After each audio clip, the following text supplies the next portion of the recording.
such a monster. Yeah, and also the b7 pawn is very important because black can also start advancing his king. But Fabi goes d3. This is surprising. I thought like b4, king c6, king b5, b3. These kind of constructions look very natural.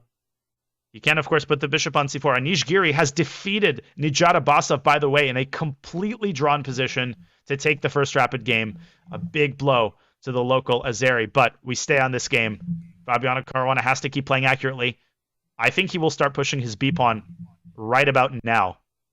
Yes, it's the time. But he goes king c6. Okay, he activates the king. He wants to make sure that bishop c4 will be protected. Yeah, because bishop c4 protects the f7 pawn, protects the d3 pawn. It's protected by the b5 pawn.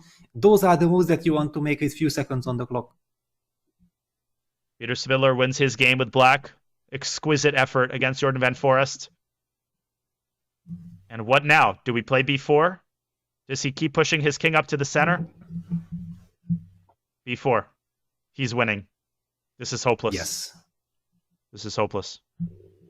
And the rook on h3 also does a great job cutting off white's king, so white is not able to get king e3, king d4, so that's also very important. Rook b8 will be played. And b6 here, just keeping all of the pawns alive. And the position starts to play itself. That's the problem. Black's moves are so easy. Yeah, these double pawns. I mean, without the pawn on b6 or before b7, then suddenly white would have millions of checks. Black's king would have not felt comfortable, but thanks to this pawn, the king has beautiful shelter there. Super impressive how Fabi has kept his nerves even as he's dropped to the last seconds on his clock. Now, he is going to lose the b6 pawn, but the combined forces of the b and d pawns should end the game. I would play b3, rook cb7, last chance for Yilmaz. He has been so resilient, squeezing out every final chance. And the game's still not quite over. Fabi's got to find 3 or 4 accurate moves. And he's down to 10. Yeah, he has to go for it. b3. Yes. King b4, king c3, and then get into d2 or b2. Just hide from the checks. And he's doing just that. The king will go to c3. And it will go either to the left or to the right. Other pawn should be the game-winning piece. Yes. Still trying. Maybe, Peter, you should go rook g8 and try to check laterally after shepherding the king to d2. Yeah, but probably Fabi will go king b2. It's maybe, okay, he goes king d2. Rook g8, I think, has to be tried, setting a little trap. Rook h2. Then rook h2, protecting the second rank. Cold-blooded prophylactic. And then white basically has to go back to b8. And then we have king e2, d2, rook f2. Yeah, that's it. Indeed. The last hurdle, king e2, is unstoppable. Actually, b2 is not a threat because of rook b8.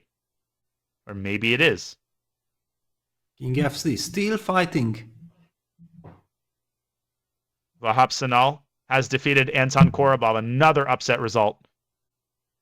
Anton will have to win with white. There's b2. Rook b8, king d1. And that rook on h2 is perfectly placed. Yeah, what a tense game. Unbelievable. The last gasps of Mustafa Yilmaz, who has defended like a hero, but it's just not enough. Too many pawns, too many passers, too much activity. And I think the winning move here, what is it? Is it king c1? Well, I guess even king c3 is tempting, and then rook, rook c6, bishop c4, just blocking that check. King c2. And rook c6 check, still fighting.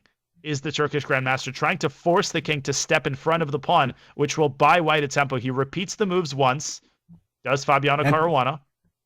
And he will play now king c3. That's what I'm guessing. To prepare bishop c4 in response to rook c6 check. Great call. It's over. Bishop c4. That's it, yeah. It's basically a second move of this bishop, but how important job this bishop has done. Yeah, just bishop c8 to e6, and now finally bishop e6 to c4. Sealing victory. My goodness, that bishop was on e6 for the last 30 moves of the game, as you said, Peter. And finally, it jumps into the action, sacrificing itself for the sake of the pawns, and either the B pawn or the D pawn will promote. Yilmaz, why? But Fabi will just push the other pawn. It's it. That's it. I think the handshake will happen momentarily because Rook H1 will pave the way for both pawns to promote. Yes. Okay, now also with bishop e2 check, he can... but of course, you go rook h1. You just don't touch that construction. Yeah, keep that bishop where it is. Ah, rook h3, rook d3. Exquisite technique by Fabi. Ah, yes, of course, because after rook h1, white could have sacrificed on d2 or b2, yeah, and try to play on. Okay, it's a lost position, but why do you give that chance? Incredible. And Mustafa Yilmaz coming to terms with the fact that after rook d3, the game is over. The trade is forced and the pawns are unstoppable. He will have to win on demand with black and a resignation. What a game for Fabi. Amazing, and what a relief. Yeah, there was a clear relief Fabi there. Incredibly important victory. And now all he needs is to hold with the white pieces, which has proven incredibly hard thus far. So many wins with the black pieces in the first round of these tiebreaks.